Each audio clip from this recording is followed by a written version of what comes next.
I noticed it because her shoes were by the door. They were set neatly against the wall, toes facing inward, exactly the way she used to leave them when she didn't plan on staying long. Not kicked off, not careless, just placed. As if she'd paused there for a moment, thought about it, and decided to be tidy. I stood in the doorway longer than I needed to, keys still in my hand, listening to the apartment breathe around me. The air was still, too still. The faint hum of the refrigerator drifted from the kitchen, steady and low. Somewhere in the building, pipes clicked softly as someone else ran water. I remember thinking that I must be more tired than I realized. I hadn't expected the apartment to feel empty tonight. That was the whole point of coming home late. I'd stayed out on purpose, dragged the evening longer than it needed to be, because the quiet had been getting harder to sit with. But the quiet I felt now wasn't the same kind. This wasn't absence. It felt occupied. I set my keys down slowly, the metal making a small sound against the table by the door. It echoed more than it should have. I waited, without knowing why, for something to respond. Nothing did. Her shoes stayed where they were. I told myself there was an explanation. There always was. Maybe I'd forgotten they were there. Maybe I'd moved them earlier and just didn't remember. Grief does that, people say. It blurs edges, rewrites small details. Still, I didn't pick them up right away. I closed the door, locked it, and leaned back against it for a moment, feeling the solid pressure at my shoulders. The apartment smelled faintly of laundry detergent and old coffee. Familiar smells. Safe smells. The kind that belonged to a routine I'd been clinging to since she died. Her name was Anna. I hadn't said it out loud in days. We'd been together for 3 years. Not dramatic years, not the kind people write about. Just steady ones. Shared grocery lists, late-night takeout, arguments about thermostat settings and whose turn it was to do dishes. The kind of relationship that quietly settles into your life until you stop noticing where one person ends and the other begins. Valentine's Day had never been a big thing for us. We'd usually forget about it until the day before, laugh about it, promise we'd do something nice next year. This year, I hadn't planned on acknowledging it at all. She died in early February. Sudden. Ordinary. One of those events that doesn't come with warning signs or poetic build-up. Just a phone call. A sentence that didn't sound real. A stretch of time afterward that felt like it belonged to someone else. I hadn't moved any of her things yet. Friends had suggested it gently. Family had avoided the subject altogether. Everyone seemed to assume it would happen naturally, that one day I'd wake up and decide it was time. That day hadn't come, so her shoes stayed by the door, her coat hung in the closet, her toothbrush sat untouched in the cup by the sink. I walked past the shoes and into the living room. The lamp by the couch was on. That stopped me. I stared at it for a second longer than necessary, my mind cycling through possibilities. I almost never used that lamp anymore. It cast too many shadows at night, made the room feel uneven. I preferred overhead lighting now, clean, neutral, harder to imagine things in. I stepped closer and turned it off. The room dimmed immediately, the corners retreating into shadow. The silence pressed in closer than before. I stood there, breathing slowly, listening for something I couldn't name. Nothing happened.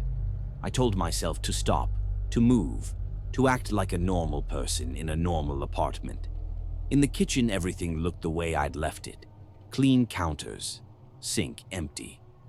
The small note I'd written to myself that morning still stuck to the fridge. Buy milk. I reached for a glass. There was already one on the counter, half full of water. I froze with my hand inches from it. The glass wasn't warm from sitting out. It wasn't room temperature. When I touched it, my fingers registered cold. Fresh cold. The kind that comes from the tap. I stared at it, my thoughts slowing down, lining up carefully. I hadn't poured a glass of water before leaving that morning. I was certain of that. I'd been running late. I remembered skipping breakfast entirely. I picked up the glass and held it for a moment, feeling the chill seep into my palm. The refrigerator hummed behind me. The clock on the microwave blinked steadily. Everything sounded normal. I poured the water down the sink. I rinsed the glass thoroughly, watching the water swirl and disappear. I placed it upside down in the drying rack, deliberately, as if making a point to someone who wasn't there. When I turned around, I noticed the chair at the small dining table was pulled out slightly. Not much, just enough to catch my attention. I pushed it back in with my foot. The scrape of wood against tile sounded loud in the quiet apartment. That was the moment something shifted. Not fear, not panic, just awareness. I checked the rest of the apartment after that. Bedroom, bathroom, closet, windows, door locks, everything was secure. Nothing was missing. Nothing was obviously wrong. That night, I went to bed early. I didn't turn on the TV. I didn't scroll on my phone. I lay on my back in the dark, staring at the ceiling, listening to the building settle around me. Pipes ticked. Somewhere down the hall, a door opened and closed. Eventually, sleep came. I woke up before my alarm. The room felt wrong. Not colder, not warmer, just heavier, like the air had been used and hadn't settled back yet. I lay still, eyes open, listening. At first, I thought I was imagining it. Then I realized I was hearing breathing, slow, steady, not mine. I held my breath. The sound continued for a few seconds, then stopped. I didn't move for a long time after that. When I finally sat up, the room felt empty again. Normal. Quiet. I told myself it had been a dream. In the morning, the glass was back on the counter, clean, dry, exactly where it had been before. I didn't touch it. I stood there holding my coffee, watching steam rise and fade into the air, feeling something settle in my chest that I didn't yet have a name for. That was the first time I thought about her coming back. Not in a hopeful way, not even in a fearful one. Just as a possibility my mind offered quietly, without emotion, as if it were testing the idea. I spent the rest of the day at work replaying small details, the shoes, the lamp, the glass, the breathing. None of it was dramatic. None of it was enough to tell anyone about. When I came home that evening, the shoes were still by the door, neatly placed, waiting. And this time I knew I hadn't left them there. I didn't move the shoes. That was the first rule I made for myself, even though I didn't consciously decide it at the time. I stepped over them when I came in and around them when I left, careful not to disturb their position. I told myself it was because I wanted to be sure I wasn't imagining things, that if they shifted, I'd know for certain whether it was me or not. But the truth was simpler. Moving them felt like acknowledging something I wasn't ready to name. The next morning they were turned slightly, not enough that someone else would notice. Just enough that the left shoe wasn't quite parallel with the wall anymore. The right one was unchanged.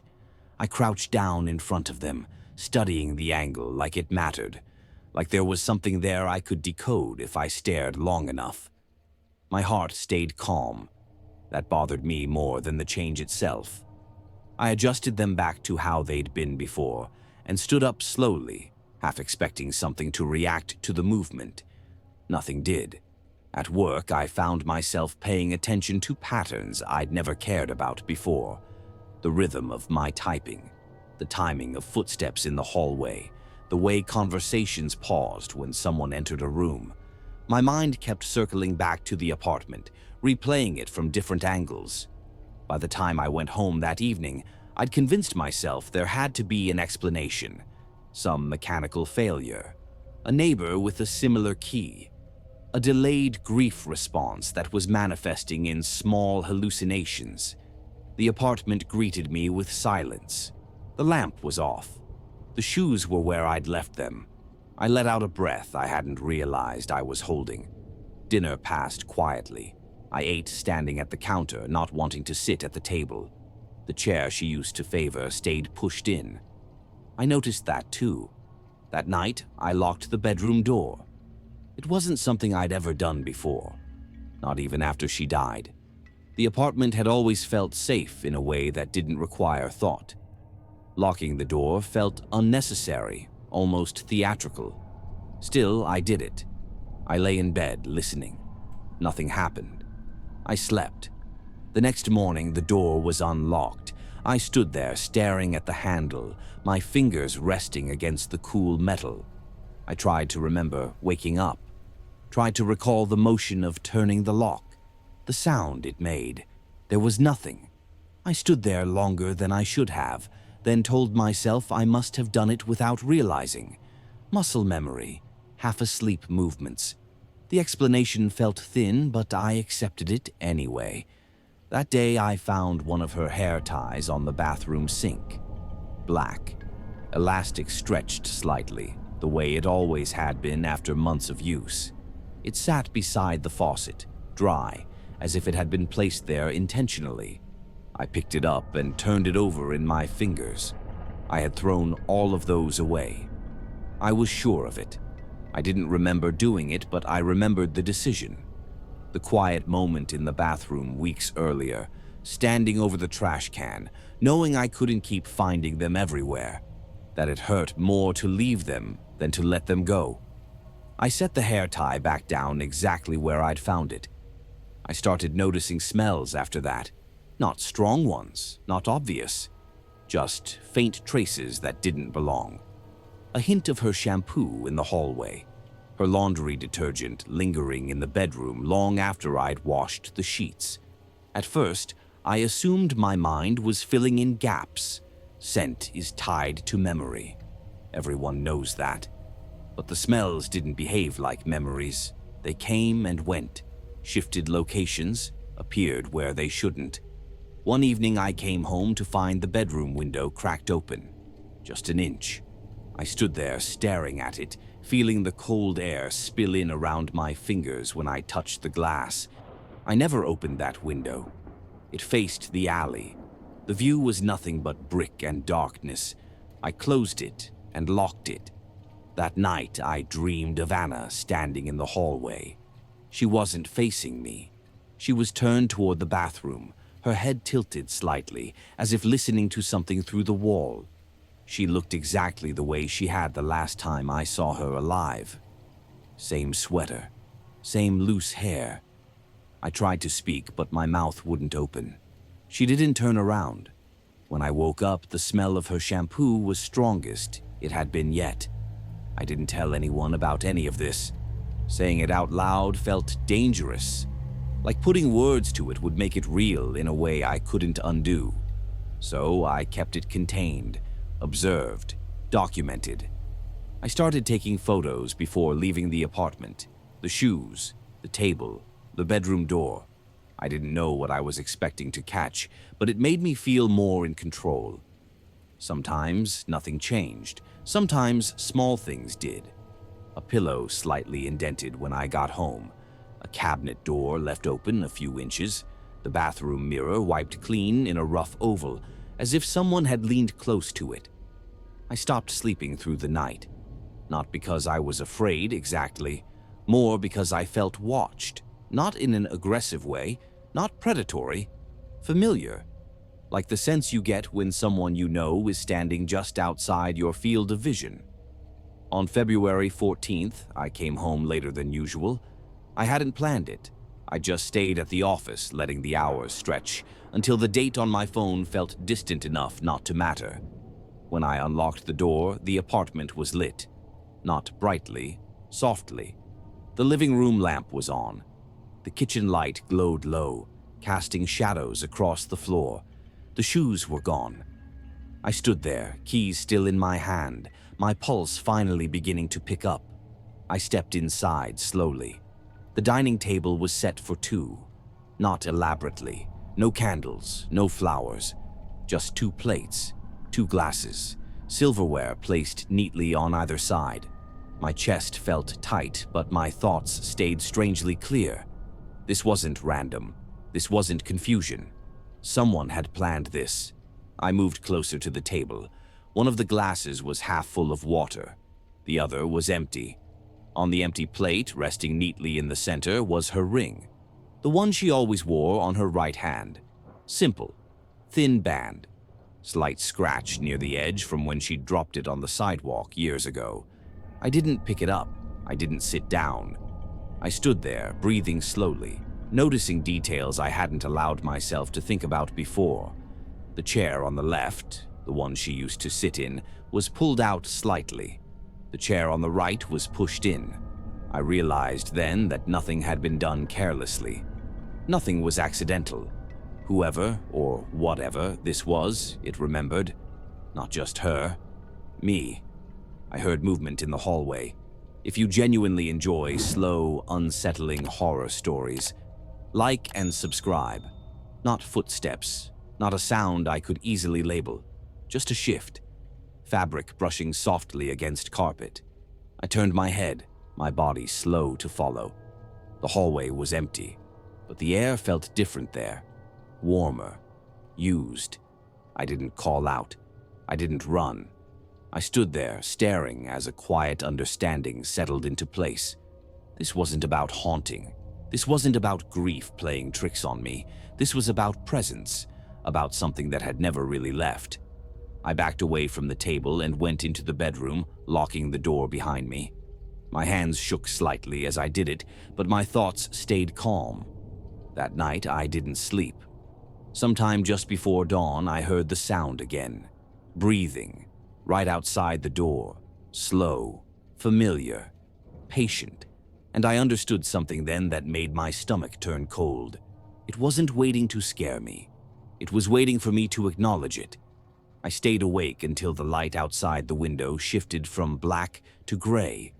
The breathing didn't change. It didn't move closer or farther away. It stayed exactly where it was, as if distance no longer mattered. At some point, I stopped trying to measure it and just listened, my body rigid under the covers, my mind strangely detached. When morning finally came, the sound stopped without warning. No footsteps, no retreat, just absence. I didn't open the door right away. I sat on the edge of the bed, feet flat on the floor, staring at the handle. My reflection stared back at me from the darkened TV screen. I looked older than I remembered. Not tired, hollowed, like something essential had been quietly removed. When I finally unlocked the door, the hallway was empty. The table was still set. The ring was gone. I didn't go to work that day. I spent the morning sitting in the living room, lights off, watching the slow crawl of daylight across the wall. I noticed how familiar the apartment felt, despite everything. The way the air moved, the way sounds carried, how the silence settled after each small noise I made. It felt occupied, not crowded, not invaded, shared. I packed a bag by early afternoon. I told myself I just needed space, a reset, distance. I avoided the thought that followed close behind. That distance hadn't helped before. Before leaving, I walked through each room one last time. Nothing was obviously wrong. The bed was neat, the chairs were pushed in, the bathroom mirror was clean, the window was closed and locked. Everything looked the way it was supposed to. That was what unsettled me the most. At the door, I hesitated. I don't know why I did it. Maybe part of me wanted proof. Maybe part of me already knew what would happen. "I'm leaving," I said quietly. My voice sounded strange in the empty space. I waited. Nothing responded. I locked the door and walked away. I stayed with a friend across town. I didn't explain much, just said I needed a change of scenery. They didn't ask questions. I was grateful for that. The first night there, I slept deeply. No sounds, no smells, no sense of presence pressing in from unseen corners. I woke up disoriented by how normal everything felt. I started looking for a new place the next day.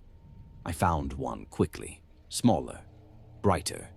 No shared walls, no attic, No history I was aware of. I signed the lease without hesitation.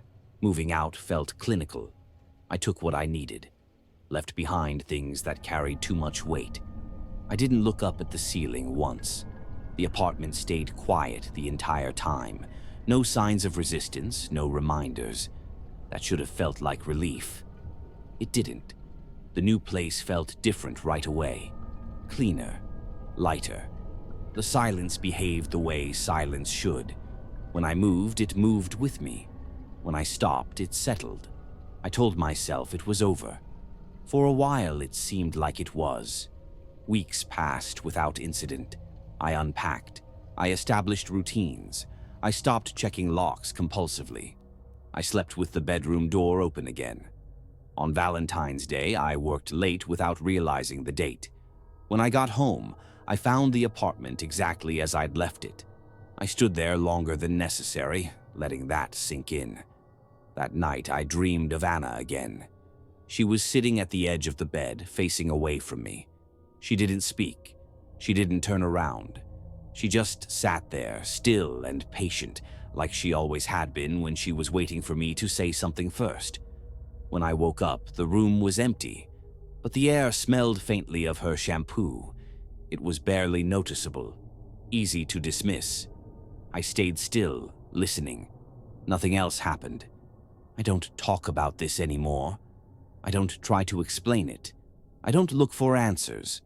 I've learned that some things don't want to be solved. They want to be accommodated. Every now and then, I still notice small changes. A chair angled slightly differently than I remember. A light left on. A sense of warmth in an otherwise cool room. I don't investigate. I don't document. I don't confront it. I've learned the pattern now. As long as I don't acknowledge it directly, it remains careful, present, considerate.